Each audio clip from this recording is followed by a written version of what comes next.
Chris Tierney. We regret to inform you that Chris will not be joining us today, so you're stuck with Coach Rob and myself, and we're going to try to deliver the value anyway. We'll do our best. Let's just have a repeat like we did Saturday. I'm ready. Hey, this call's being recorded, so don't let Chris know that. We're gonna say, hey, Tammy was the one saying, with him or without him, we're gonna move forward.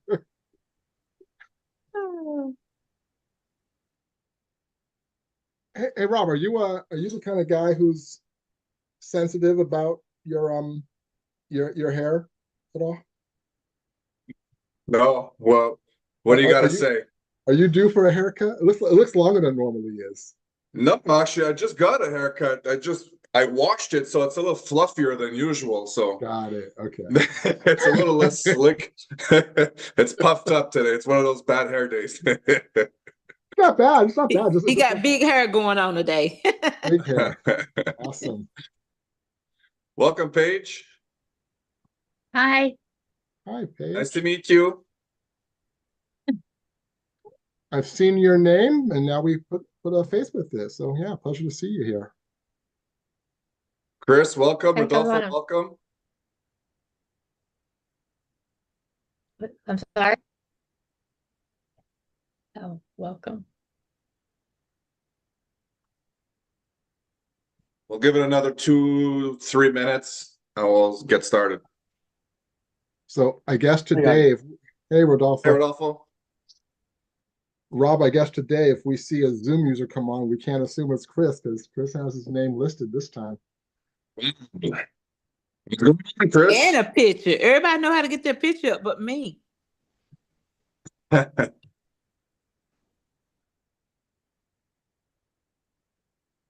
Welcome. The trifecta, Jesus, Lionel, and Camila on the call today. Yeah.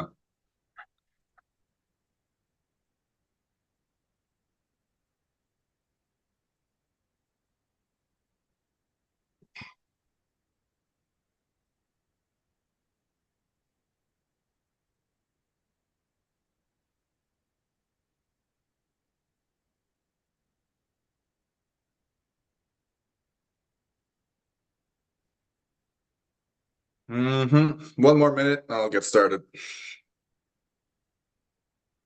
No way. Is that David Bloom joining this call? Yeah, I got an invite. David Bloom. Oh my goodness.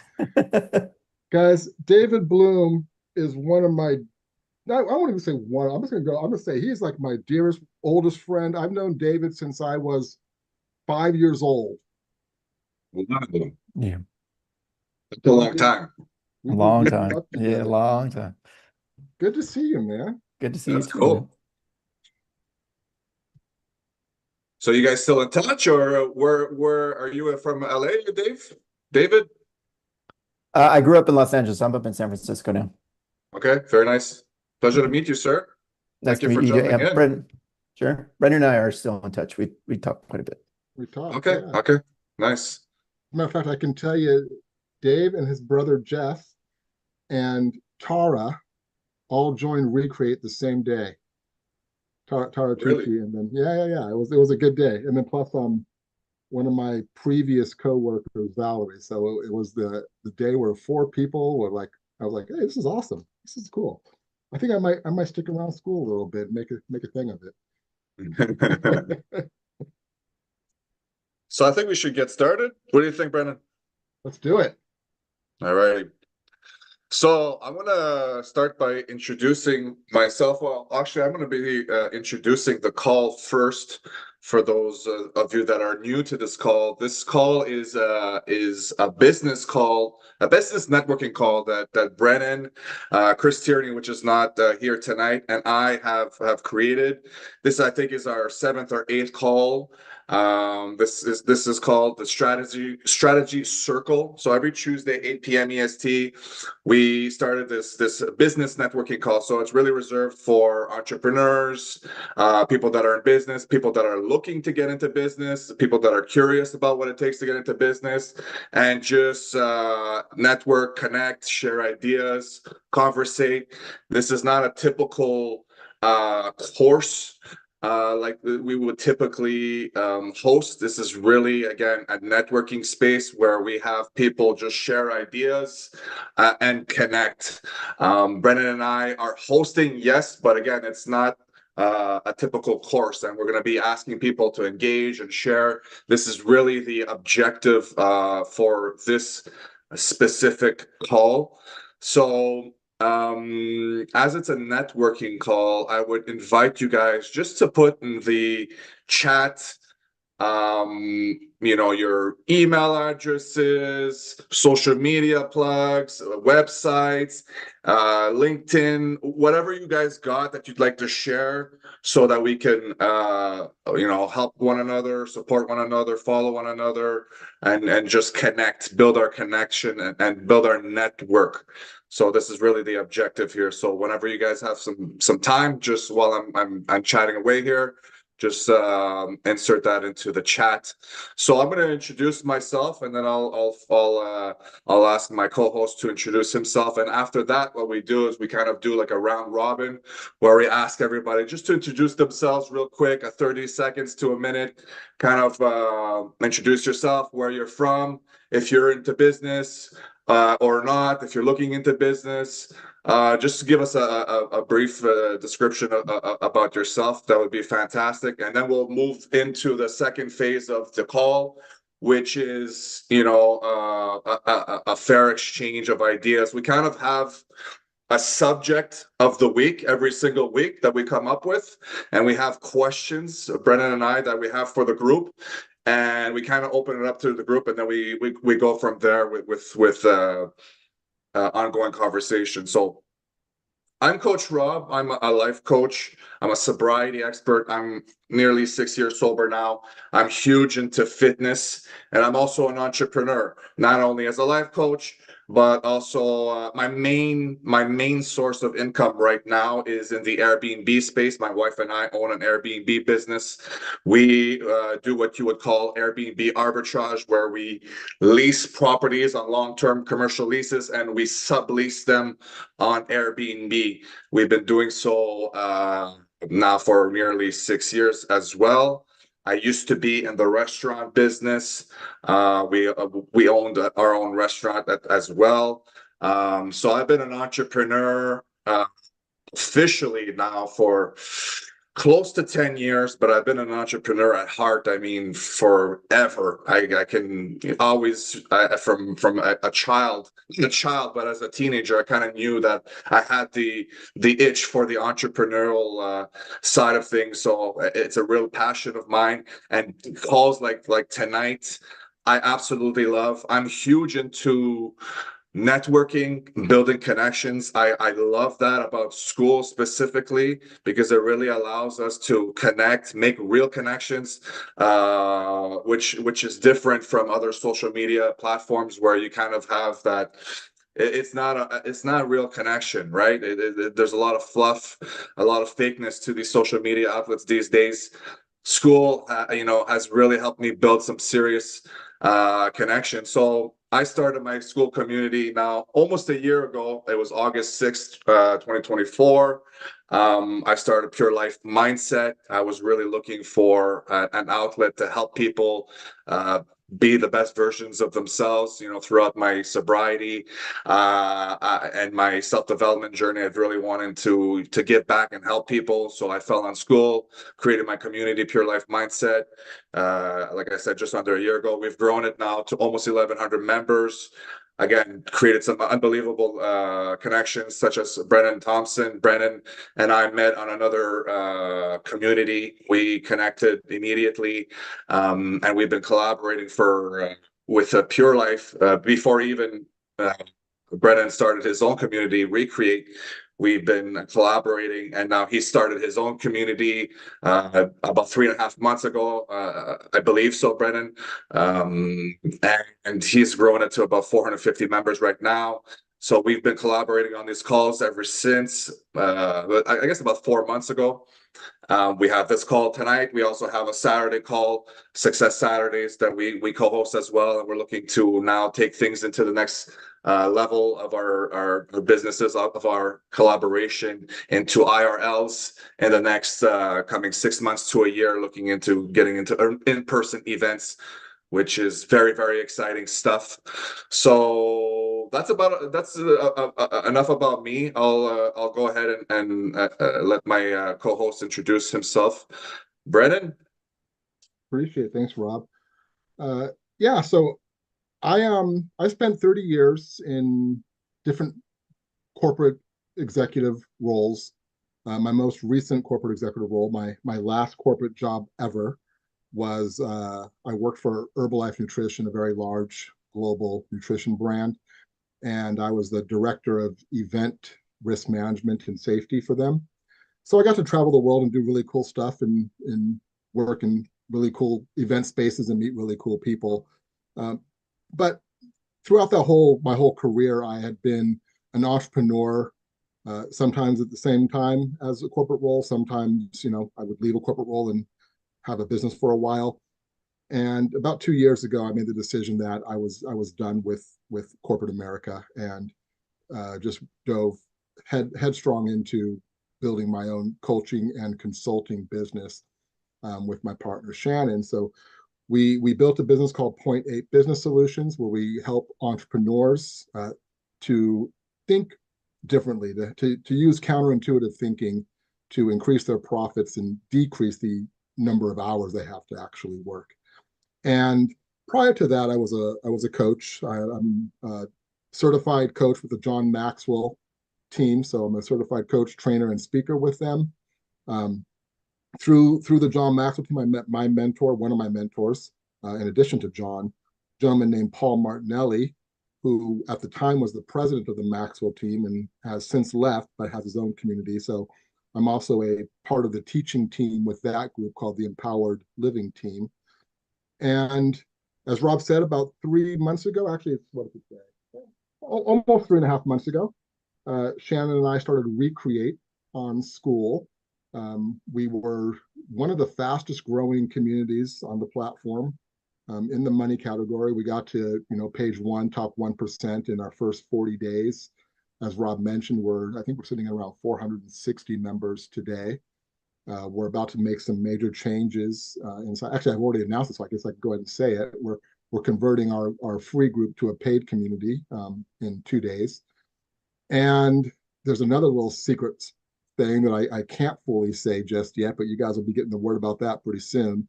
But there's something special coming in the next week or so. That'll be kind of alongside Recreate, but a little bit different. In either case, my main objective, and one of the things I really kind of grabbed onto when I met Rob, was just this idea of helping entrepreneurs, high achievers. I don't particularly see much of a difference between somebody who is a high achiever who happens to have a corporate job or work a job versus an entrepreneur. So I think it's the same skill set. I think it's the same mind blocks that come in. And that's just really the part of people's lives and businesses that I want to help alleviate.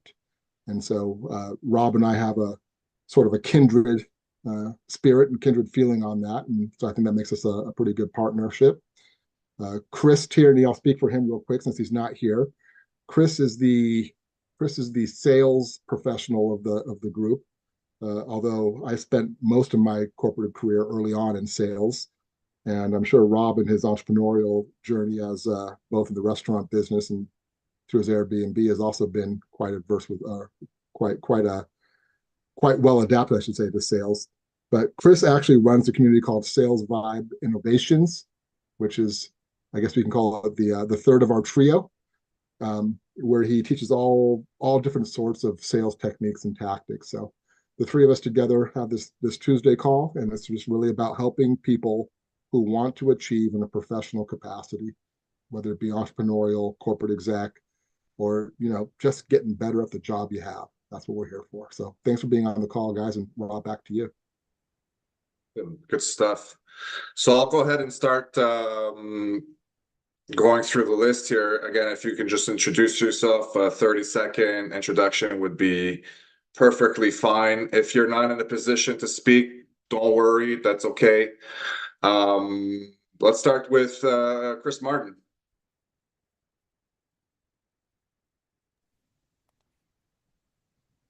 Hey, what's going on, everybody? This is Christopher from Boston. Hopefully, my headphones are putting out some audio, hopefully you can hear me, but I know I can hear Yeah. you guys. So I do not have a community, but I am involved in all three of the communities that were mentioned here, and a few others. And my goal on Skool is really just it's a great place to connect, as was mentioned before. Super great network. So I'm just here to continue to learn, understand kind of how to tap into some of the entrepreneurial spirit that I find flowing on the app. And usually I'm on LinkedIn, and there my primary purpose is to be an IT recruiter. So appreciate the chance to do the introduction. Thank you. Appreciate it, Chris. Paige?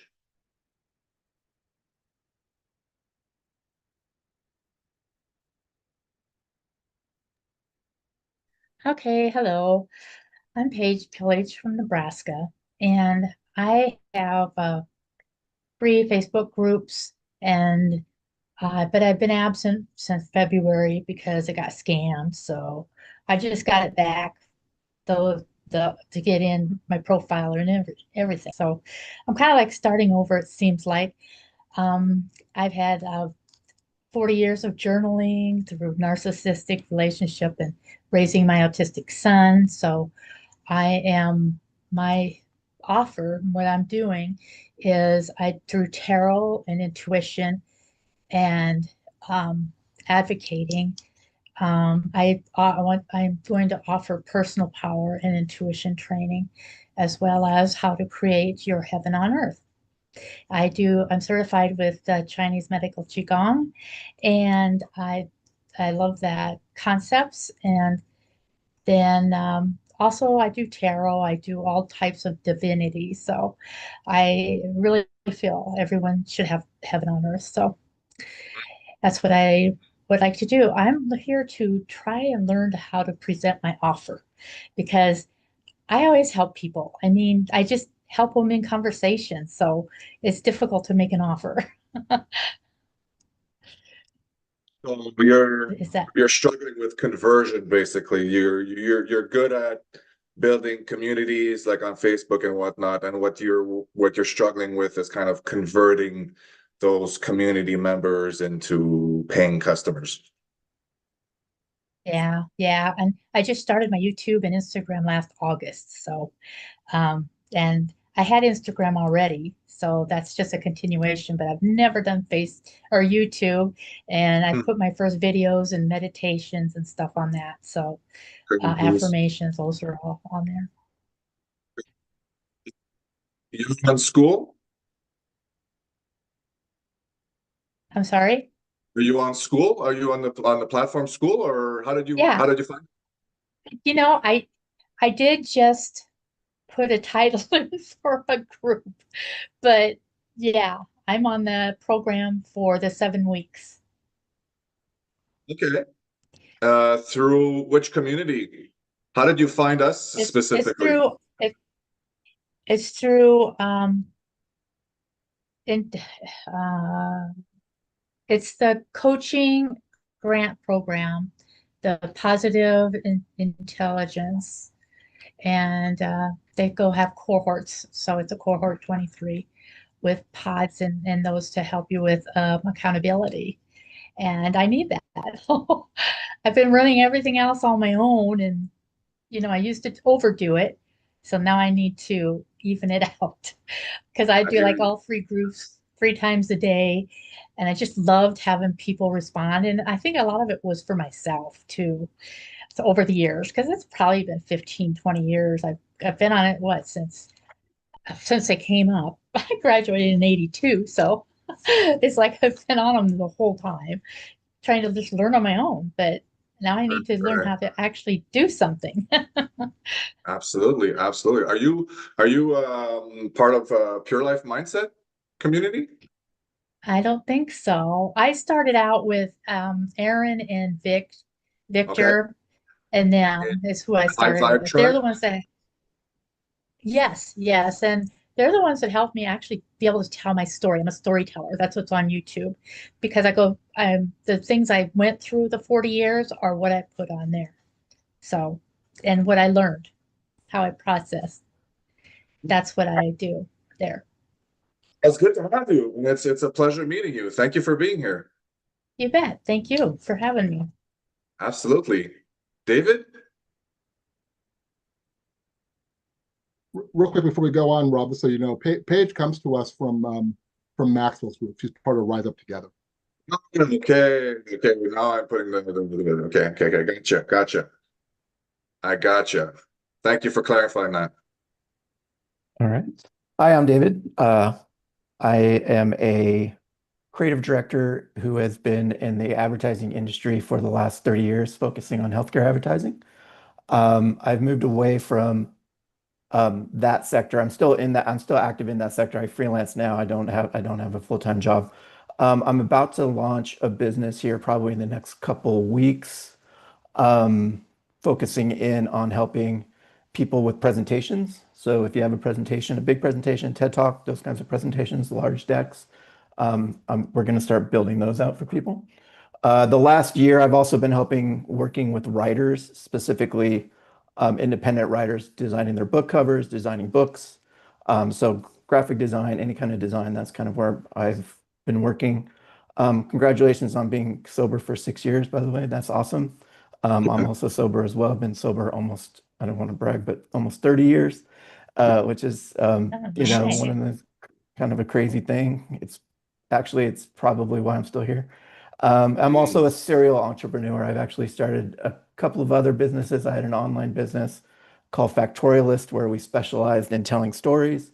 We used illustrations and writing and brought them together. Really wanted to learn how to use Facebook and Instagram at the time to really start creating viral content and see how to develop viral content, and also to understand how marketing works on Facebook and on Instagram.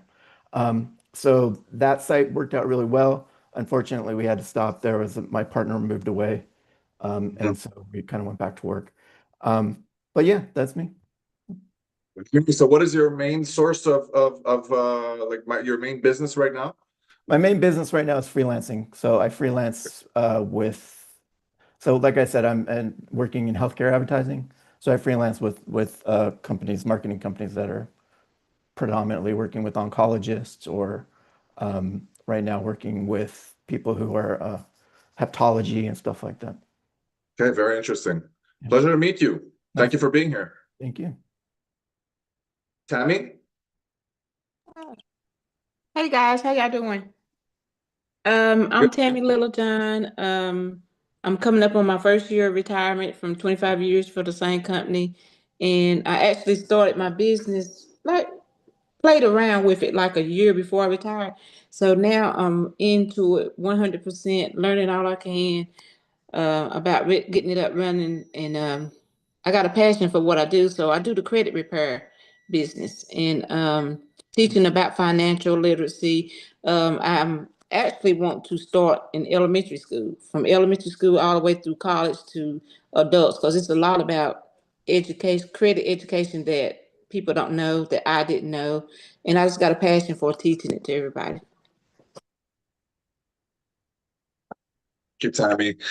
Tammy's story is very unique in the sense that she just as she just mentioned, she did 25 years and on the same job or under the same company, and retired and then started a business, which is very unique, and I'm very impressed by it. And it really shows that it's really never too late, to start a new chapter, to try something new, to jump into entrepreneurship, So it's really, really cool. I'm very impressed by Tammy, and she's been a great support to our communities, Brennan and I, and we're really blessed to have her. So thank you, Tammy. Appreciate Thank you. you. Thank you, guys. Tina. Hey, Tina.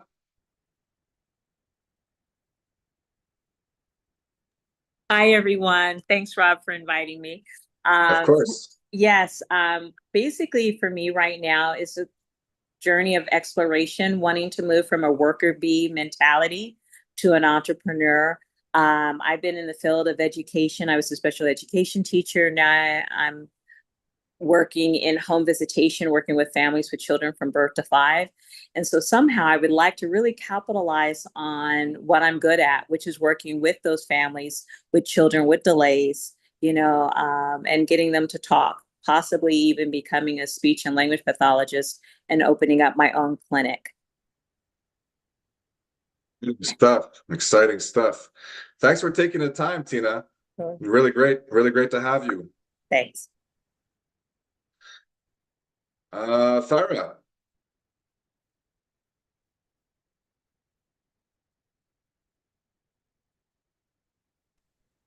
Hi, Hi, Thyra, how are you? I am good. Good to meet you. Yes. So my introduction will be, sorry, can you listen to me? Yeah, we can hear you. Okay, all right. So I'm a general practitioner doctor from Kuala Lumpur, Malaysia. So currently, I would like to discover on entrepreneurship as I also doing some marketing for my clinic right now, Mhm. just to increase the traffic for the clinic. Mhm. And other than that, I'm open to learning new and to improve myself as well as to make new connection.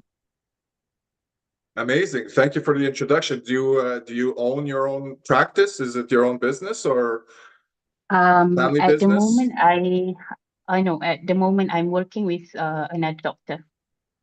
Okay. Okay. Are your objectives are to open up your own place, or eventually what are your goals? Um, Actually, I would like to discover another interest other than Mm. just being a doctor. Okay. Okay. So you're looking at different avenues, different possibilities to start a business, maybe online, something online. Yeah, yeah. Okay. And also Okay. I like doing something like social welfare related. Hmm. So Very nice. I would like to get connection for that. Okay. Okay. Good to meet you. So you're in Pure Life Mindset as well as in Recreate, if I'm not mistaken. Are Yeah, both our communities? Very good. yes. Very good. Awesome. Well, it's a pleasure speaking with you, and thank you for being here. Yeah, thank you so much. Rodolfo, Hey guys, how are you doing? pretty Just good, man. How are you? really good. Just came back from vacation, whole week with the family. It was really great. Nice. Yeah, I see a little tan there. Yeah, I know. So now I'm back, and well, first week after you come back to work, it's got a lot of work at the moment. So for everyone that doesn't know me, I'm Rodolfo. I'm from Mexico. I'm a business owner. I have a manufacturing facility over here where we do electrical products. And I also have several other companies. One is a logistics one, and another one is a new one where I'm selling cardboard items at the moment. And not only that, but I do some finances and business coaching, and I Mm. currently have 2 communities in school. So now I'm starting the second one in English because people were asking me for it. So I'm at the moment translating all the information that I have from the Spanish one to the English one. So hopefully it's going to be done rather sooner than later. So hello everyone. Definitely be a member as soon as you get the English one going. I'll definitely sign up. Okay, thank you. I'll be there. You're also a serial entrepreneur, aren't you?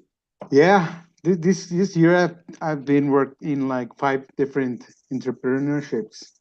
So Wow. I worked in a quality company selling the cardboard items, my manufacturing company, then a logistics one, and probably I'm going to be start to selling some food products to USA. Some salsa, spicy ones. Different.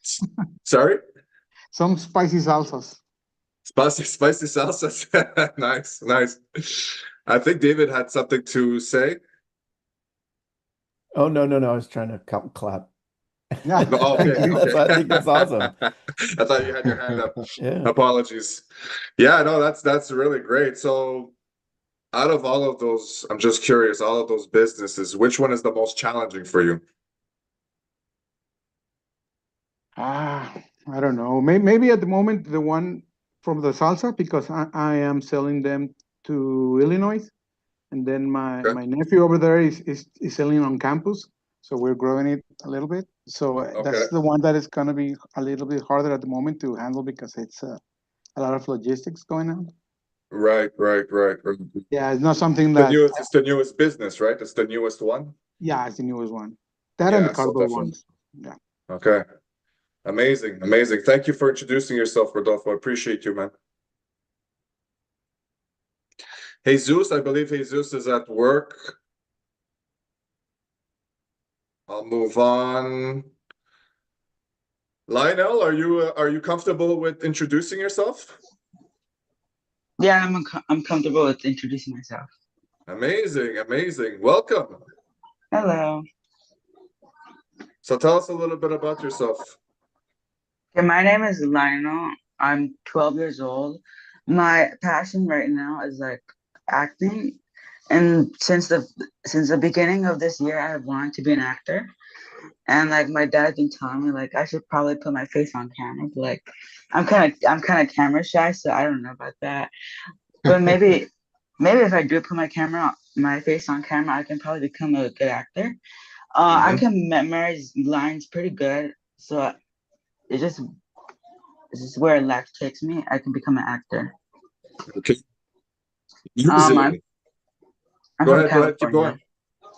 You're from California.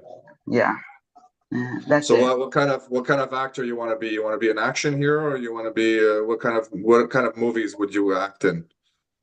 I feel like any type of movie of acting is fine for me because I feel like I can do action, but also I can feel like I can do like sad movies, like action movies, happy movies, all that. Amazing, amazing. Thanks for being here. I really appreciate you being here at such a young age. So cool. I know your father is extremely proud of you, and I know that you are very consistent with the gym as well, which I love. I love that. So keep it up. Keep going. You're doing amazing. At 12 years old, man, I don't want to tell you what I was doing at 12 years old. Keep it up. Camilla. Is it Camilla or Camilla? Apologies. It's Camila. Hi, Camila, everyone. Oh, how hi. are you? I'm good, thank you. Well, I'm 19. I just finished my first year of college, my freshman year, and I'm majoring currently in business administration and hoping to get my degree in advertising or marketing. Yeah, so that's where I'm currently at right now. Yeah. So what are you looking you're looking to get into business for yourself eventually one day, or Yeah. okay, into marketing? Yeah. Okay, something online? Do you have an idea of what niche you'd like to get into, or not really yet? Not really, but hopefully like corporate. Yeah. Okay. Good stuff. Good stuff. Well, thank you for being here. I appreciate you coming on. So you're also obviously from California as well. Yeah. Good stuff. Well, thank you for being here. I appreciate again your consistency as well in the community, your support, and I know that again your father is very, very proud of you, and he should be. He has two amazing, bright children, and he's been doing an amazing job. So very, very impressed by both of you. Congratulations. Thank you.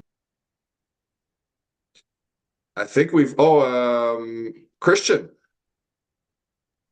My name is Christian. I live in and am from Virginia here in the United States. I started in an investing company a couple of years ago. I didn't really do anything with it.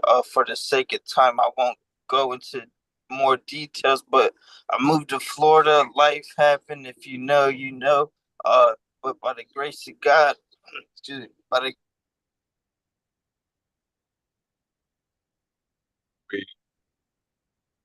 Christian got cut there. I think he might have frozen. Yeah. All right. All right. We'll see once he jumps back in. So let's move on to the discussion part of the call. So basically, I'll start by asking. Oh, there it is, Christian. Sorry, you got cut there real quick. So if you don't mind, just finishing up your thoughts there.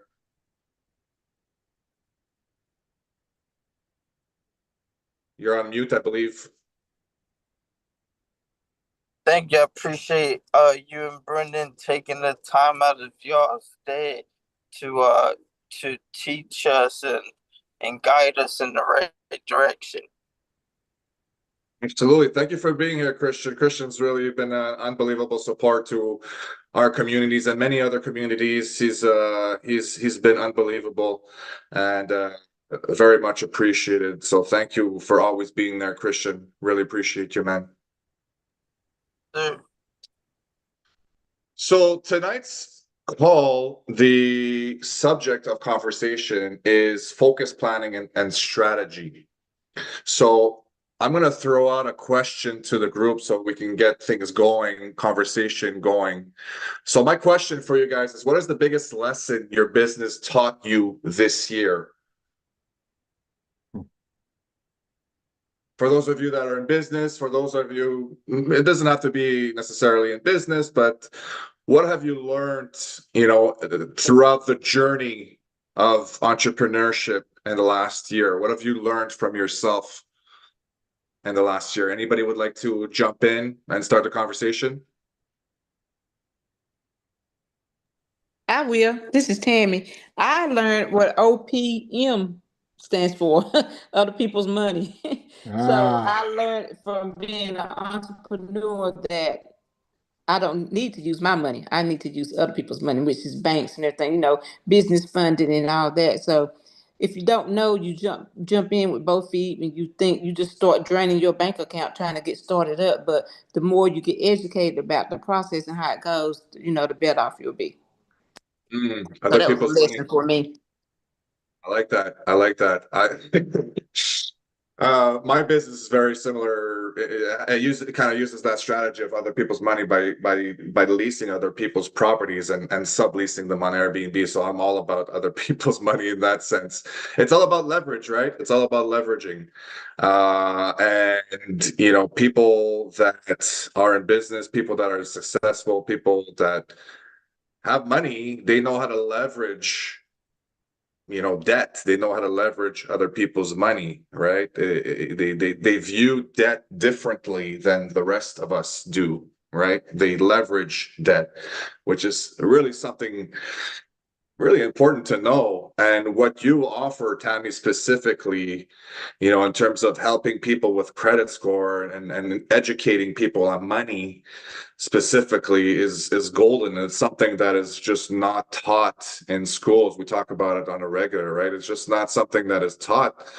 We're not taught how to leverage, money, how to understand credit, how to understand debit, how to understand the system, how to manage it, navigate it, and take advantage of it, right? There are so many things that we just don't know about how Right. money works, the whole machine of things, right? So Right. It's not just in the school systems. I don't even think it's taught in the homes.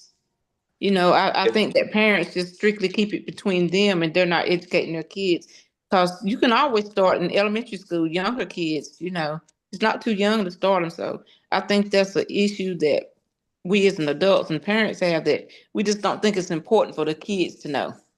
you know what? I think most parents don't even know it themselves, to be honest, because again, it hasn't been taught, right? So a lot of the times the parents just don't know what it is, how to work the system properly.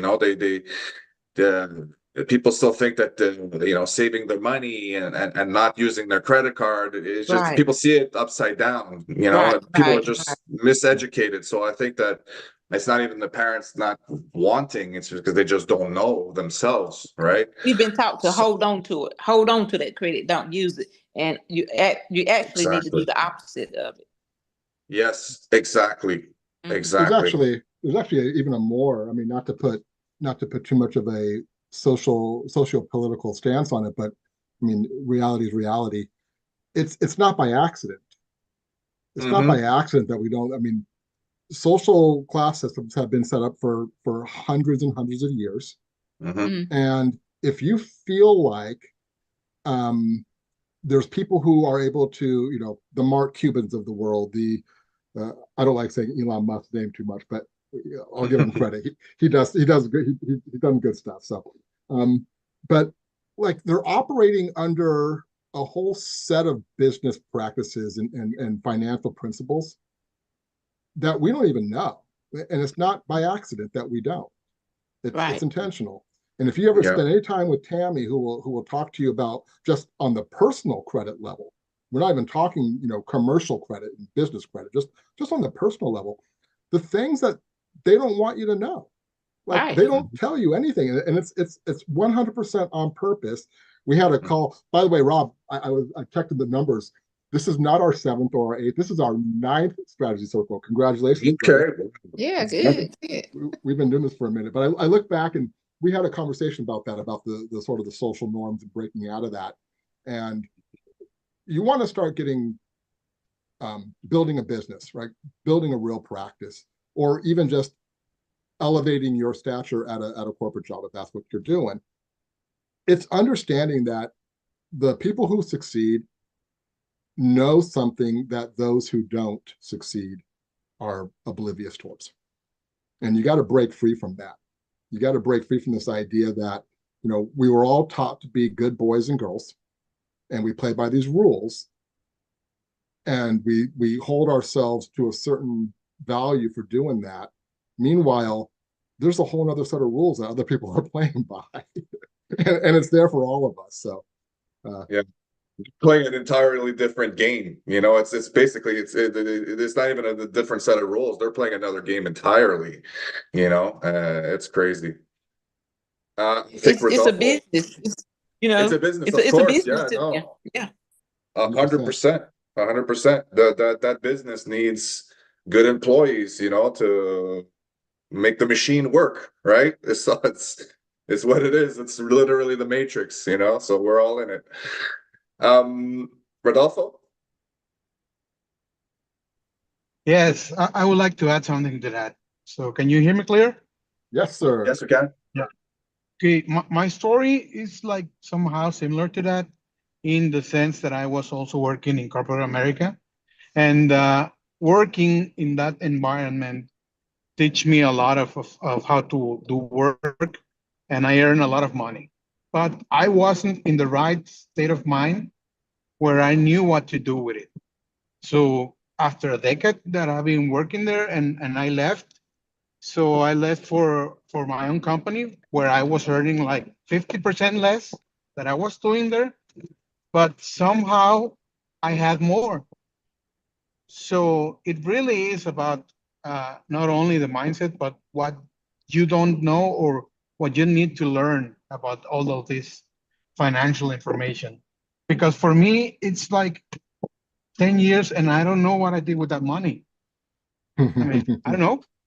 And then, yeah, you know, and many of my friends are on the same page. Like, hey, we were traveling around the world, we have the money, but we were not building anything.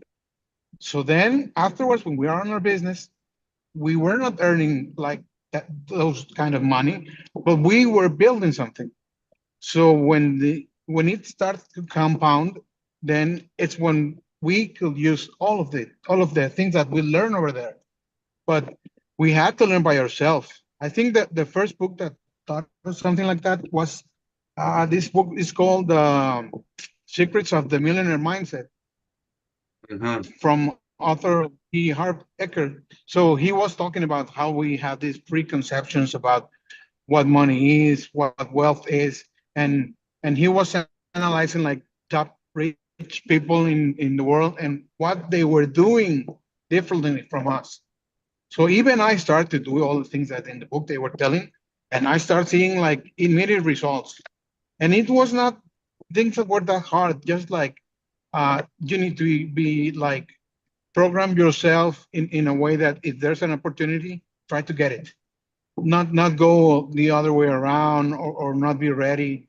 And for example, in let's say in my business, so a big customer came in and he asked me they wanted this big machine, high ticket. So I didn't have money. So maybe I will say, no, it's okay. But the next day I went to the bank, asked for the money, and then I asked it for like a loan for 12 years. 12 months.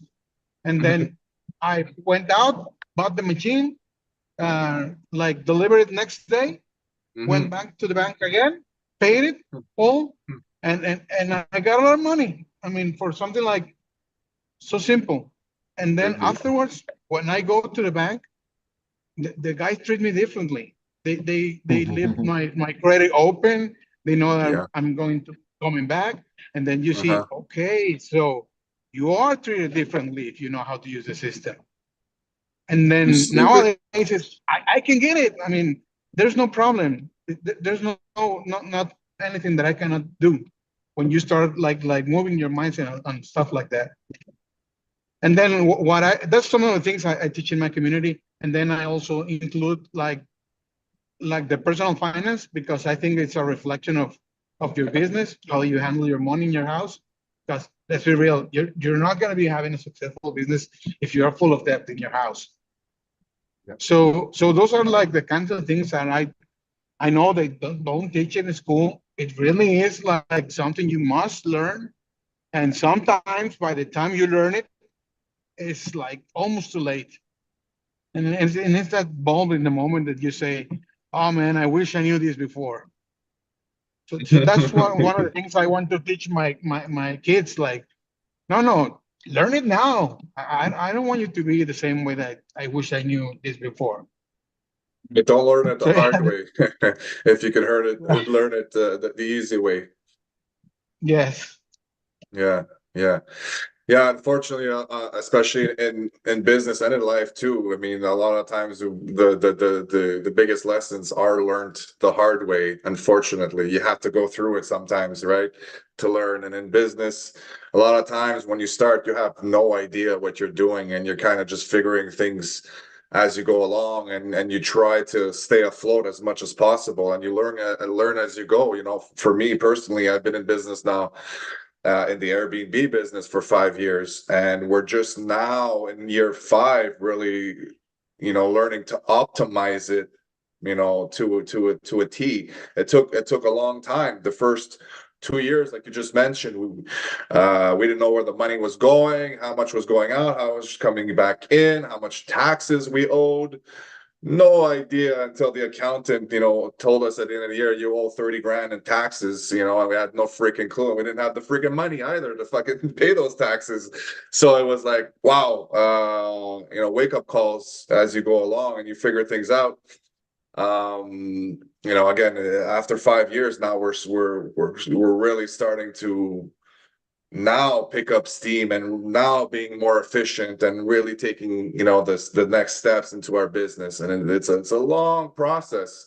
Business is not something that is learned overnight, and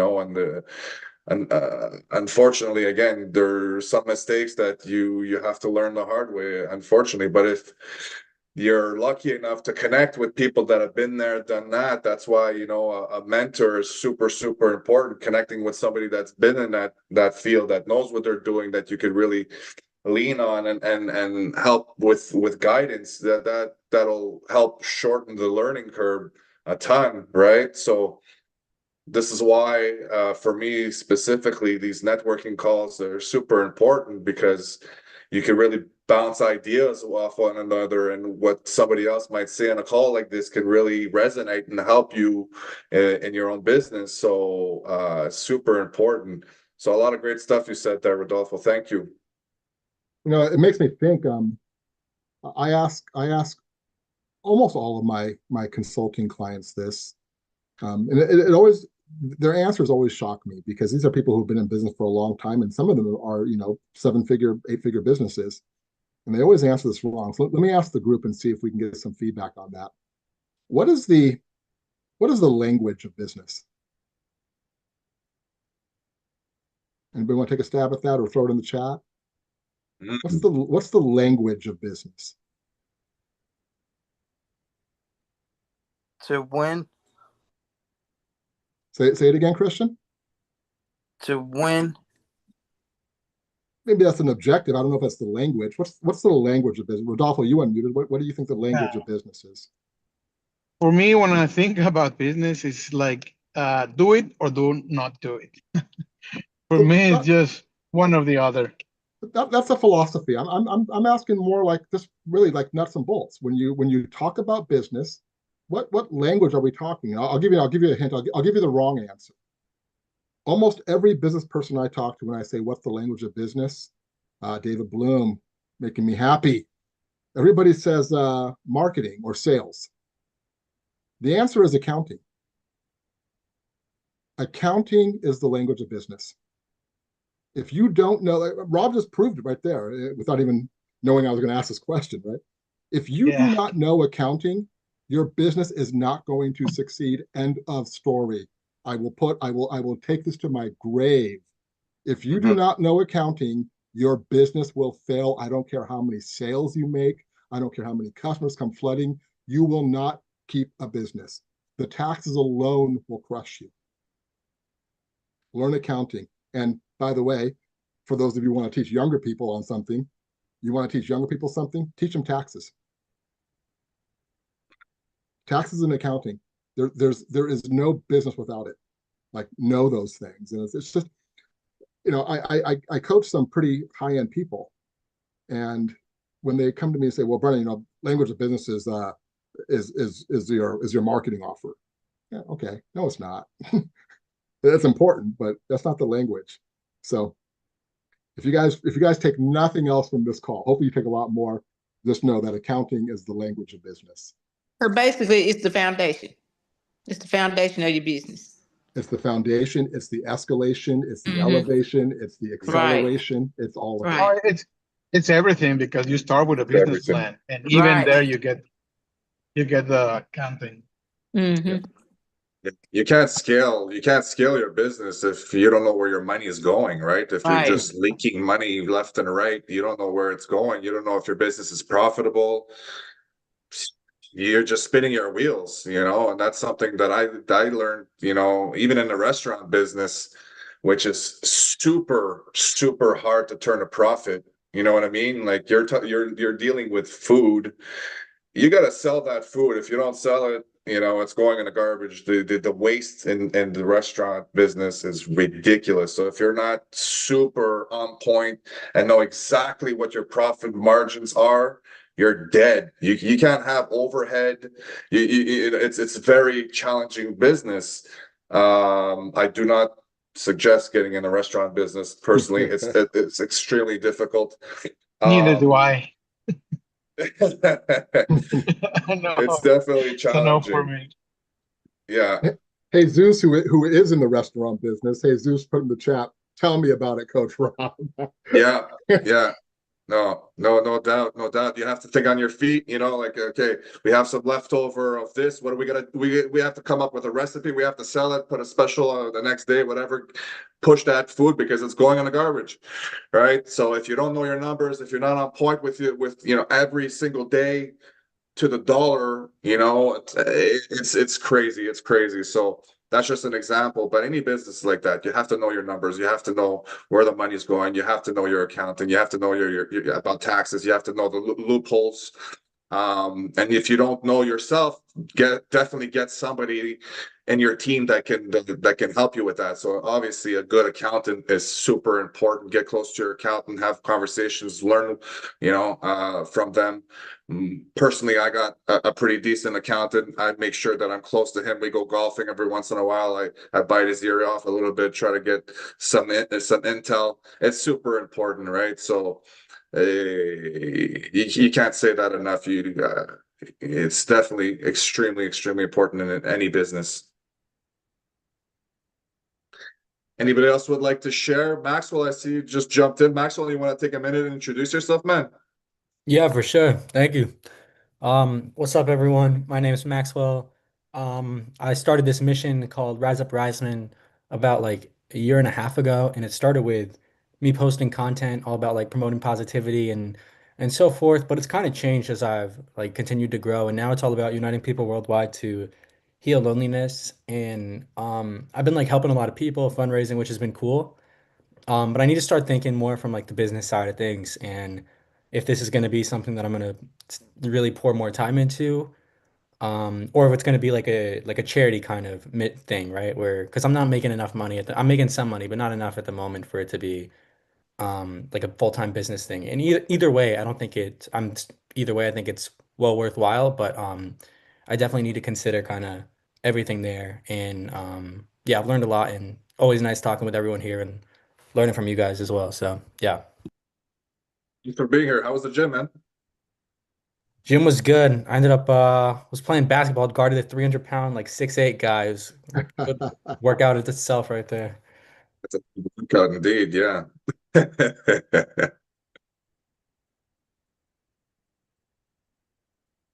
Good stuff. Good stuff.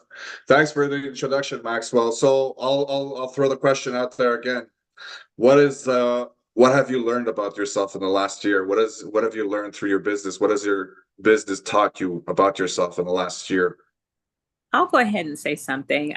Sure. I did actually start a nonprofit a few years ago for the homeless, and I have a board, and I went through the whole process, but I realized I don't have a passion for it. And the last couple of months, I realized that I don't have a passion for this, and so definitely thinking about maybe shutting it down, and then going after something that I do have a passion for and I'm good at, which is working with families, but just trying to figure out how to make money at it. That's a great point. You basically learned that you are not passionate about that specific thing. Yeah.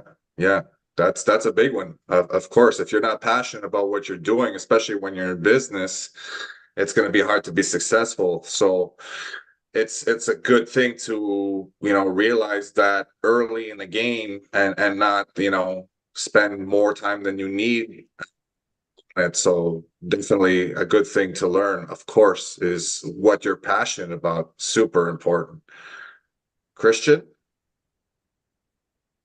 I have always been in love with business administration type of work. And so as I grow and learn about where do I win with my investments, personally I have been doing my accountant homework, and I'm finding that like right now I'm in a season in life where I value where I'm investing my time and a little bit of money I get. So I really do appreciate, and knowledge is like the most like knowledge and knowledge, wisdom, understanding, and then investing my time. So I do really appreciate you and Brendan taking the time out of y'all's day to talk about business. Absolutely. Always a pleasure, man. Always a pleasure. Anybody else would like to share their stories,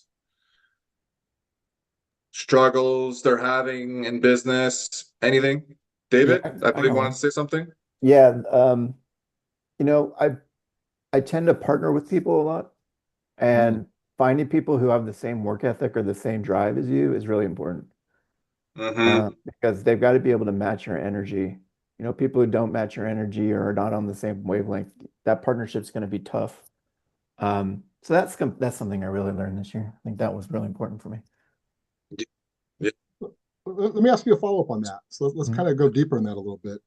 Because I know exactly what you're saying, and my personal experience tells me that if I'm looking for somebody to match my neurotic sense of I'll work 22 hours a day and not think twice about it, I'm never going to find that person. Yeah. So the ethic question is a good question, right? Do they have your same ethics, not just your work ethic as we call it, but your ethics? But that energy word. So what's more important, that energy vibe, or somebody who can match you, pound for pound, toe for toe, on your ethic, your work ethic itself, meaning the drive and the amount of time that you might put in. No, I think it's more along the lines of somebody who has the same focus or the same goal, right? So we're driving towards the same place. I might work more than them, or they might work more than me. That's part of the business. That's part of being in business or being, starting a business. But as long as we're both moving towards the same direction, that's the most important thing. Because yeah, you're right. I'm definitely kind of neurotic when it comes to work, especially I can get caught in the weeds quite a bit. So. Oh yeah, like I'll wake up at 2 o'clock in the morning, whip out the laptop, and I'm at it. I'm like, it's time to go. Yeah. I remember Rob, you sent me because I'm in Los Angeles, guys, and Rob's in Montreal. So Rob sends me a WhatsApp text one morning. It was like 4:30 Pacific time. It was like 7:30 his time, right? So in his defense, but I answered it. He's like, "What are you doing answering this text message?" I'm like, "Dude, my day started an hour ago. Like, where have you been?" But I think David, you're right. It's the energy, and it's the idea of, for me anyways, complementary, right? Like it's the hey, I work 12 hours a day. Where the hell are you? And the answer is, I do what you do, but I get it done in 6. What are you doing, right? So are the energies complementary? I think that's what I look for. Yeah, that's a good point. Me, the energy thing is super, super important, because again, I don't necessarily depend on anybody. I don't compare myself with anybody, because I know that I can like Brennan and like David, I could be very neurotic and very obsessed when it comes to business. I'll work, all hours, doesn't matter. But the fact that you can bounce ideas that are with people that are like-minded, that kind of have the same drive, is really refreshing. For the longest time I was kind of like a lone wolf, and I don't have many friends, in my inner circle that are in business. My brothers, I have two brothers, a sister. None of them are in business. My friends are not necessarily in business. They don't understand me. They don't understand what it takes to be an entrepreneur. They don't want anything to do with it. They're happy with their 9 to 5. So I don't have people in my circle that I can that understand what I go through, the struggles and what drives me, on a day-to-day. So it's really nice to get on phone calls or on Zooms and really connect with people that completely understand what you're going through, the struggles, and all of that. So the energy that I get from calls like this, just bouncing ideas, it really feeds me. I love this kind of stuff. So what I've learned for me in the last year is really to continue to network, to build real connections. I think that has been the focus for me in the last year, and it will continue to be. I think that networking and connection is super, super important. Finding like-minded people. You don't have to be a lone wolf. You can be for a season or two. I think that it's also necessary to be a lone wolf for a little bit of time, to try to figure out who you are, what you want to do in your life, but at a certain point, it's nice to find, your pack. It's important, so that's kind of what I've learned in the last year, personally. Yeah. Anybody else would like to share? Brennan? I'll share my learning. And I'm going to separate my consulting practice from Recreate for a moment, because I think for me, the bigger or the deeper learning has been in this school community building thing. And so some of you guys who've been on these calls with me before know that I just kind of shoot it straight, and I always mean the best. So If I hurt somebody's feelings, well, I apologize ahead of time. But Maxwell said something to me or said something to us earlier that I think is sort of I don't know if it's a problem is the right word, but it certainly is the dynamic that's going on in school. And I will say it now, I am a huge fan of school. I'm a huge fan of Sam and his team. I think they're doing some pretty good things. I think they're new. The platform is new still, so there's those growing pains. And I was having this conversation with one of my coaching clients, one of the members from my community, and we had a coaching call yesterday, I think it was. And she's been on school for a little while, kind of getting some traction. The problem, I think, is this idea, and it's not just only school, it's social media marketing as a whole. It's I'm not going to swear because we have minors on the call. It's a bunch of BS. Guys, this idea of what everybody nowadays wants to call know, like, and trust. I get it. Yes, your prospects need to know you, like you, and trust you. We took something that was so pure and so easy to understand what it meant 20 years ago, and we've turned it into like its own cottage industry. And community does that. It makes us do things that we normally would not do in any business. Like I said, I've been in business for 30 years, and this is not something that has been a thing until very recently. And I'm going to say this, and there's going to be people on this call who are going to be like, thinking I'm missing the boat. We believe in this idea of nurturing, and we nurture too long. And we believe that the point, especially those of us who are in some kind of a coaching practice or want to help people, we all have big hearts, which is why we're even doing this in the first place, because there's certainly a whole lot easier ways to sell coaching or sell whatever you want to sell than running a community. Infinitely more easy ways than doing what we're doing with the community. And by the way, you can see this in school. If you look at the history, what used to be like the average community owner had 3 communities, like a free one, a premium one, or a paid one, and then like a super premium one. And that was the thing that everybody was preaching. And there's still some out there who have 3 communities. Rob, you and I run communities, and we're pretty highly engaged. Actually, you got 3 top 1% community people here. You got Rob in self-improvement category. You got Maxwell in the relationship category. You got me in the money category. Top 1%, right? That means that our communities are in the 30 or above in each of our categories.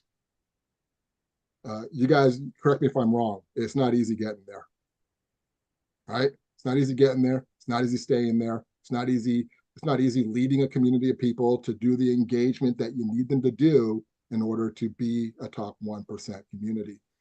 And so the conversation I was having with my client was this idea about going paid or not going paid. Maxwell, you're like me. You're going paid, right? You're making that move. I'm making the move myself. Chris is on the call. Chris is an admin for another community that we all are part of, or a lot of us are part of. They made the announcement they're going paid. I'm seeing it almost every day now, going paid. And sort of that middle ground that we kind of crossed over was this idea of, okay, no longer 3 communities. Then it was just like the free to paid. So one free community working as a funnel to go to your paid community.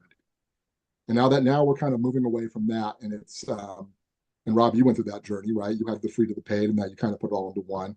And now the new thing is this idea of freemium, right? It's a free community with premium upgrades on the inside. And what's going to make all that nice and easier, supposedly, is this idea of subscription courses.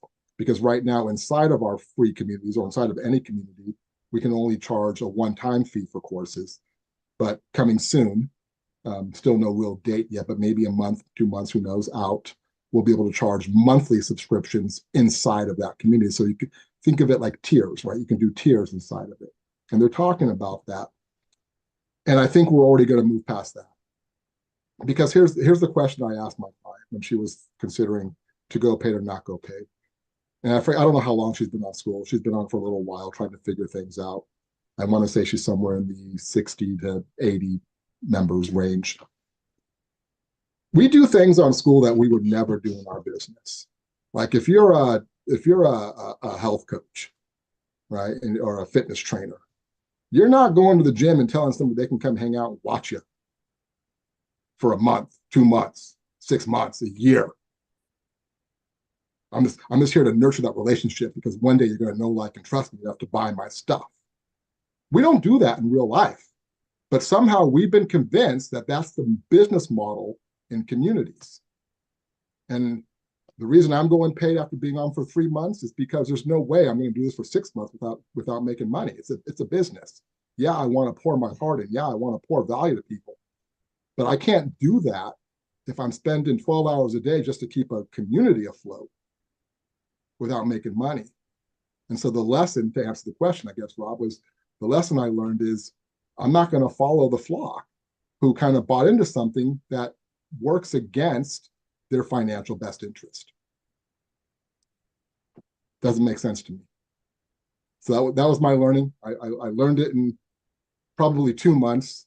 I spoke it out loud starting on my 2.5 month, and now we're 3 months or 3.5 months in, and I'm telling you, I'm making the switch because I would never do this in my business. I would never say, hey, come hang out in my living room while I talk business consulting and how to create a compelling offer and how to do your marketing and how to come a market dominating position and how to create joint ventures, and just come listen to me talk. And then maybe a year down the road, after you pick all my good stuff, maybe then you'll know, like, and trust me enough to pay me my fees. It's I'm putting a little bit of a harsh edge on it, but it's when you think about it, it's kind of crazy talk. So there's my coming to God moment. It completely makes sense. It's about knowing your worth, right? It's about what your time is. Your time is valuable. You know, we spend a ton of time on these communities, and you know, our time is worth something, and we're here for a reason. Yes, we want to help people. Yes, we want, you know, we have passion for helping people, but we're also here. We're also entrepreneurs. We're also here in business. We're also need to put, you know, food on the table. So we have to be mindful of that. And yeah, no, it's been a challenge. And I you know, a few people have mentioned it on this call. It's you know, it's about conversion. How do you convert, you know, from, you know, building a community, whether it's on school or Facebook or whatever, building a following on social media and converting those people, those followers, into paid customers. And that's a challenge that many of us have, you know. But again, I think it's really about drawing that line in the sand and saying, well, my time, you want my time, my time is worth this. And that's it. You know, I'm a nice guy. I want to be friends and all that, but we're here at a certain point. You have to draw the line and say, well, I'm here for a reason. My time is worth something, and if you want to spend some time in my living room with me, well, you got to pay the admission. You know, it's what it is. It's business, like you said. Yeah, but it's a good question. Is Paige still on the call? Yeah, Paige is there. Paige, if you can unmute, if you have a second. So I think Rob, when you mentioned the converting thing, because Paige's first mention was about the offer. And so I think that's a mistake that a lot of people are making, is they're calling something a conversion problem or a conversion challenge when it might not be a conversion challenge at all. The challenge might be you don't have an offer.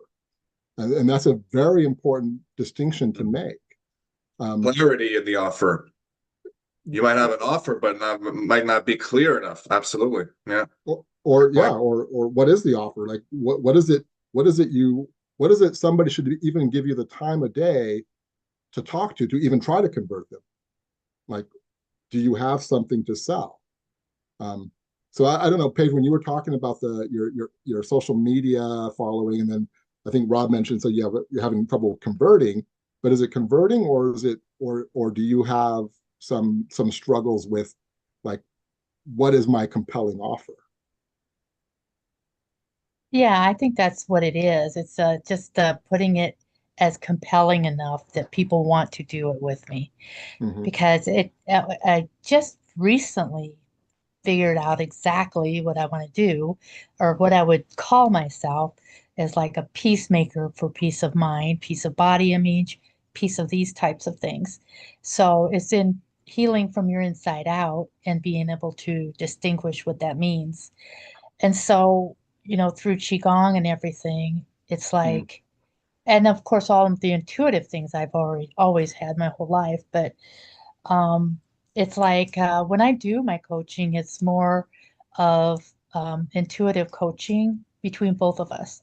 Because if I don't resonate with them, if we both can't do that and we don't know what's going on or they don't understand, then it doesn't work. Right. It just doesn't work. And I've had a few of those just lately. They're like, I don't understand. I'm like, oh, okay, where would you want to go with this? Because, Sure. and they're like, well, I can't listen to you for that long. I'm like, okay, what is it would you like, And she loved the meditation, but it was like, I'm a short-term memory and I can't remember anything you said. I was like, okay, I guess we'll do Qigong then, because we just do breathing. We do what do I want to say, like a share a poem or some thoughts, and then we do action, we do movements, and then we do meditation. I mean, that's perfect for me too. Right. So, and a lot of them, it's the breathing. They're either just breathing too much because when you're in trauma and everything, you're just, you're always in that stress mode. So, but anyway, that's what I end up with. It That has to makes be an sense. intuitive thing, and then serve them.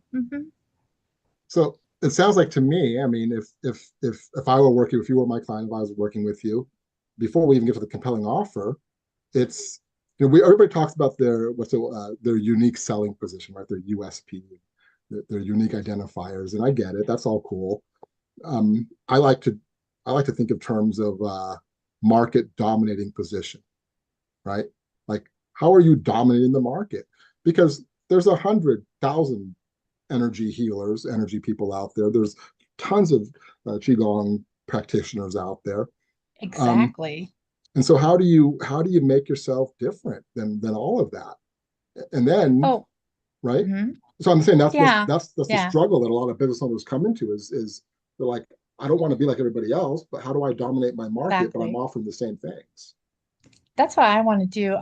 What I've always wanted to do is collaborate and create like a school system within itself where each person can actually literally, present their program that becomes a super program where everything goes together. And then you can offer that as your huge high price program, Mhm. and everyone else can still offer theirs in the same level, percentage base and that. But I think that would be so much fun to have a whole group of people together and be able to, have a meeting and just share what's going on, marketing or advertising, however it's going. And because I don't know any of that stuff, Right. obviously, because I'm like, I don't know tech. I don't know finance. I'll make the money. You take care of the money. Okay. So I Which have to is find me a partner. totally fair, right? I mean, like the things you don't Yeah. know, don't waste time learning. If you don't need to know it, you can hire people to know the stuff that Yeah. you don't know for sure. So I'm like, I've been getting like, of course, everybody here. I mean, I just started on school a year ago, and I'm to all the calls and everything, try to get on as many as I can. And I've learned so much here than I have in 30 years, honestly. And I've been trying to do things. Every time I ask them to help me tell my story, they go into all the business. And I'm like, no, I can't handle the business. I worked in collections and all this, and I'm like, I just don't want to mess with numbers. So percentage is okay. I know how to, deal with my stats, but as far as, what to offer, how to do that, it's like, oh boy, I don't know. I Right. know I have to know some of it, so I'm here to learn. Well, I appreciate you sharing that because I think it was a good example of people who we kind of conflate the ideas of converting in sales versus marketing and offers, and it's an important distinction. So I thank you for being so vulnerable on that. Thank you for Yeah. asking me. Absolutely. Maxwell had a suggestion for next week's call, a subject for next week. Why not, or do not, what does it say? Do not go into the restaurant business. Check out in the chat there his little logo that he came up with. It's hilarious. No, is that the bear? He's got the bear, right? Yeah, Yeah, yeah, yeah, but yeah. he's got our faces on there. Oh, beautiful. I love it. Hey, how come?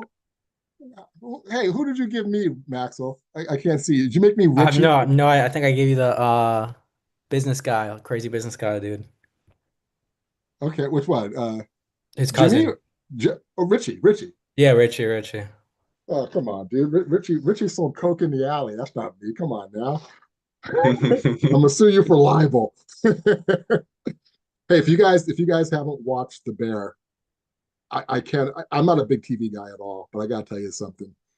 The Bear is a life lesson. It's not just about being in the kitchen. You guys might have noticed probably 40% of the posts I've done in the last month have been based on The Bear because that show is incredible. So can't recommend it high enough. Watching it. Is it on Netflix? No, it's a Hulu show. Okay. You got to get it on Hulu. Yeah. Okay. I was staying with my daughter. My daughter had her surgery, so I was with her for a week when she was recovering, and she got me hooked on it, and to the point where I came home and I couldn't, like, I think she showed me season 1. There's 4 seasons now, and I got home and I couldn't watch because I don't have Hulu, and so I literally went out and subscribed to Hulu just so I could finish watching this damn thing. It's that good. Is it many seasons or is just in the season 1? It's 4 seasons. 4 seasons. Okay. Yeah. Interesting. So, Brendan, I don't know if you wanted to go into the question that you had lined up for tonight. I do, but can we before we do that one, because I think Chris had a good question that might be entertaining to see what answers we get. Sure. So since I have the access to all the secret files, here's Chris's question. What's a common piece of entrepreneurial advice you've heard that you completely disagree with, and why? Let's bust some myths.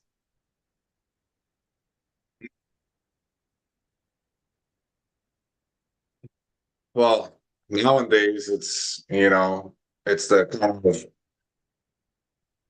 you can make, with the online thing, you can make a buck, you could turn a buck in overnight, you could be an overnight success. That's the thing, that's the kind of the messaging of the year, online, is that you can just turn a buck overnight online by selling some course or whatever. It's just so easy. You can do it overnight. It's just so far from the truth.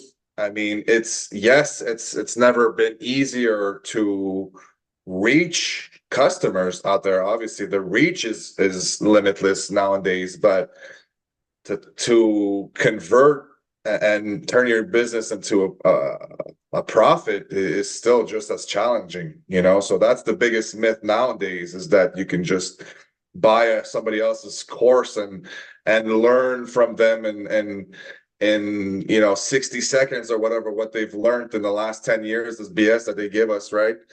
It's what it is. It's complete BS, right? So if you're in business in 2025 or in 1982, the struggle is still just the same. There's no easy way. There's no fast tracking to success. There's a process, and you have to go through it regardless. But I will say again that the opportunities are limitless, and the outreach is definitely limitless. You have the potential of reaching 7 billion people with your laptop, which is unbelievable. But you still have to put the processes there. You still have to put the systems in place. You still have to, there's a whole process that you have to go through. So there's no skipping steps. There's no shortcuts in business. Good stuff. I love it when you said that, because I'm thinking I don't know when this started, maybe a year ago, year and a half ago, 2 years ago. I don't know. Time's kind of fuzzy, but everybody like on Instagram and TikTok, they all do the same ridiculous videos, where like they walk into the frame of the video thing with, drinking their drink or whatever, and then all the words come up on the screen. I don't know all the lingo. I think that's the hook or whatever, right? And here's the one that kind of like what Rob was talking about that everybody did. It's easy to make, let's say the product you're selling is a $400 product, right?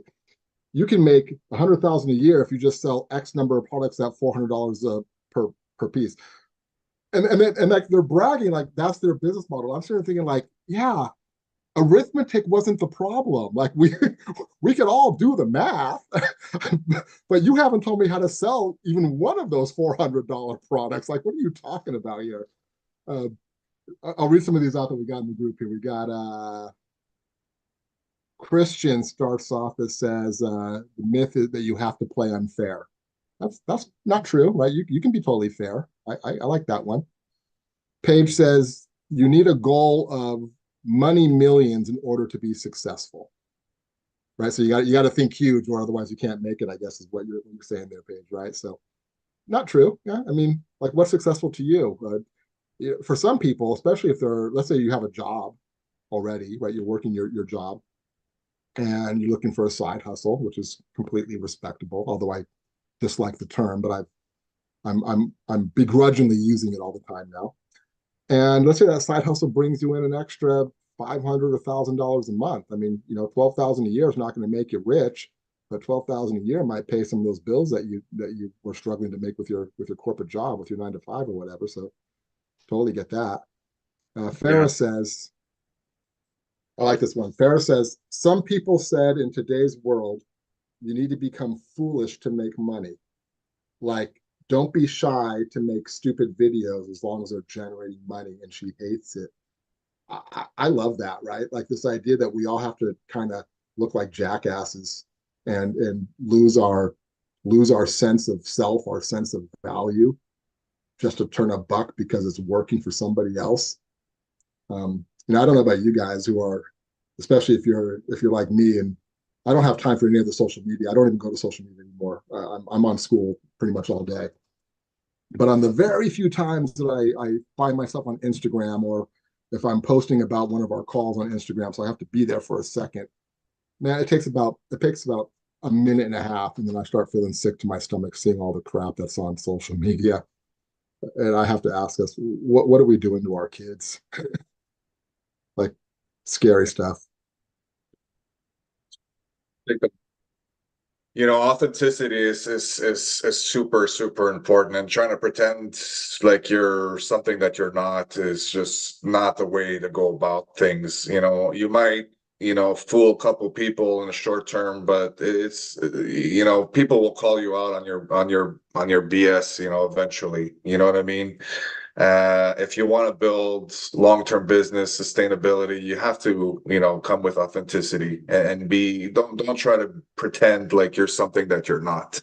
You know what I mean? You are who you are, and you're going to find your following. Again, there's 7 billion people. If you think that you need to pretend to be something that you're not, that is the wrong strategy. You'll find people that will want to follow you, that will want to buy from you because you are you. That's it. And you don't need millions of people, depending again on what your expectations are, what you're looking to get. You might need 10 people, 10 customers, 20 customers, maybe 100, whatever it is, that are, your true following, your true customers, people that are going to buy from you because they like you, for who you are. So the whole thing about pretending to be something that you're not is just the total, opposite way of thinking, and you should just stay away from that crap. I'll take the flip side to what Tina said, because she was talking about her charity or her nonprofit and not feeling passion within. Definitely, if you don't feel passion anymore for something, or you found that you didn't really have the passion in the first place, that's a good reason to stop doing what you're doing, right? One of the lessons from the bear is, he's a Michelin star winning chef, his sister tells him it's okay if you're not in love with it anymore. Like you don't have to do it for life. That's fine. But let me give the flip side of that, because I think this is a myth that people say, and I just don't agree with it. Follow your passion and the money will come. Or pour in the value and the money will come. That ain't true. Like you can follow your passion all day long, but if you have passion and no plan, that's a hobby. That's not a business. Right? If you're poor in value and there's no plan for money, that's to use Max's words, that's charity. Like I'm saying hobbies are cool and charities are cool, but don't think that passion turns into profits just because you love it. It doesn't. Like, what's the plan? Remember, business is the language of business is accounting. Like, what's the money plan? Not everything has to be for money. Just stop calling it a business. Call it something different, right? So I think that's myth that kills me the most, because you hear so much. Just, what do you love? Well, okay, I love sitting on the couch and watching TV. Can I make $1 doing that? Yeah, no, definitely. I think David had something to say. No, I was going to say that was a hard lesson to learn. We started this company maybe 10 years ago, and we didn't really have a business plan. We didn't have any way we were going to make money. We built a beautiful website, told beautiful stories, we worked with amazing artists and amazing writers, and I didn't make a dime. I spent 2 years of my life building this thing, and I had no, I'll sell t-shirts. People will love the t-shirts. They'll love the illustrations or the art with it create, and nobody bought anything. So yeah, it was a hard lesson to learn, that one. Yeah. And just think, if you didn't try to do it as a business and just try to do it as a hobby, you probably would still be doing it and love it. Probably actually be making money doing it finally. There you go. The money comes later on. Yeah. It's funny, where Paige had to leave the call, but we were talking about this compelling offer. And here's the clue to doing it, to see if you have a business, right? Make the most ridiculous value packed offer that you could ever make and charge the least amount of money you could, right? I mean, just like something that you're going to give it away. And if you got no takers, it's not a price thing. You got no offer. Go fix your offer. Like, the sooner you throw the thing that, like, if somebody who's in your interest area, right, somebody who needs your services, if they say no to this, like, you can charge $1,500 for something that's like typically $6,000. And if they say no to $1,500, they're not even going to give you $1 ever. And so either you got the wrong people or you got the wrong offer. So the sooner you know that, the better off you are, which goes back to my story. Start charging money as soon as you can, because you'll know whether you can make anything or not. Christian, you had something in the comments about your back. So what's up? You got something you wanted to add? I did read your comment off, but if you want to expand on that. Okay, a lie that, like, growing up, I heard from other cats in the game was that, like, you had to play unfair in order to win. I would like to hear your response to that, Brennan. Yeah, I read that off, and I totally I agree with you. That's just wrong thinking. I'll kind of I'll tap into my more spiritual side for a second on that. Is we're not in competition. I mean, I know I talk about competition crushing marketing programs and market dominating positions, and that's sort of the hoorah. But at the end of the day, we're not really in competition. If you get yourself in creative mode, you'll find that you don't need to compete. And like Rob was saying, there's billions of people on this earth, and the internet has made it easier to reach them. Just figure out your offer, figure out who your true value is, what your true value is, and who you truly are as a person. Come authentic, and you'll find your tribe. If you feel like you have to start knocking kneecaps and cutting people off so that you can get what you want, then you have internal problems. You got internal issues that you got to work through. And it's not even a business question. It's a question of character at that point. That's my answer, Christian. Okay, I like that answer. Real quick, I learned from a mentor, like the way to get money, you have to want money, but then there's two ways of getting money: love people and use money, or you can use people to make you money. What do you think about that? Do you like the sound of using people to make money? No, because Me if you're willing to use people to make money, that means you're willing to kill, steal, destroy, whatever it takes to make a dollar. And like how you said, that's just not ethically right. Yeah, I agree. No, I don't think that you should be playing unfair, but you have to also be mindful that there are people out there, depending on which business you're in, there are people. It's a very cutthroat, environment, the entrepreneur space. So there are people out there that are playing unfair. So I think that it's not by playing unfair yourself, but it's by not, allowing people to just walk all over you. You know what I mean? So there are sharks out there. You have to be mindful of that. There are people that are playing unfair. There are people that are going to try to take advantage of you. There are people that are playing dirty, and you kind of have to be aware of that. So that's what I would say is you shouldn't play unfair, but you should know what game you're playing, and that some people are out there, they're playing the game wrong, and you have to be kind of, know the risks out there and know when people are taking advantage of you, and so you kind of always have to be mindful of that. Yeah, build a wall. I mean, keeping your defenses up is not playing unfair. It's keeping your defenses up, and you got to be smart for sure. Exactly. You can't just put your trust into anybody. You have to you build that character over time. You know what I mean? Once you've learned a few hard lessons. Maybe you trusted the wrong person, or you got into business with the wrong person and went sideways or whatever. You kind of learn those things as you go along, and it gets your guards up a little bit, and makes you a little bit smarter and more savvy in terms of who you deal with. And you don't spend, you kind of know how to read certain people quicker as you go along, as you build experience in business. You kind of learn how to read through the fluff sometimes. That's just with experience over time.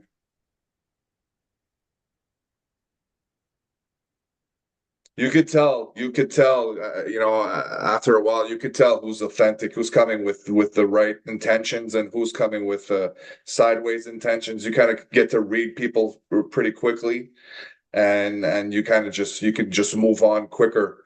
But again, those are things that when you're first into business, you're first getting into entrepreneurship, you're green when it comes to that kind of stuff. So people might want to take advantage of you, or take advantage of you easier. So it's something that you learn over time, with experience, definitely. Anybody else would like to share anything before we close up tonight's call? We're going on almost 2 hours now. Any questions, anything that comes to mind before we close up?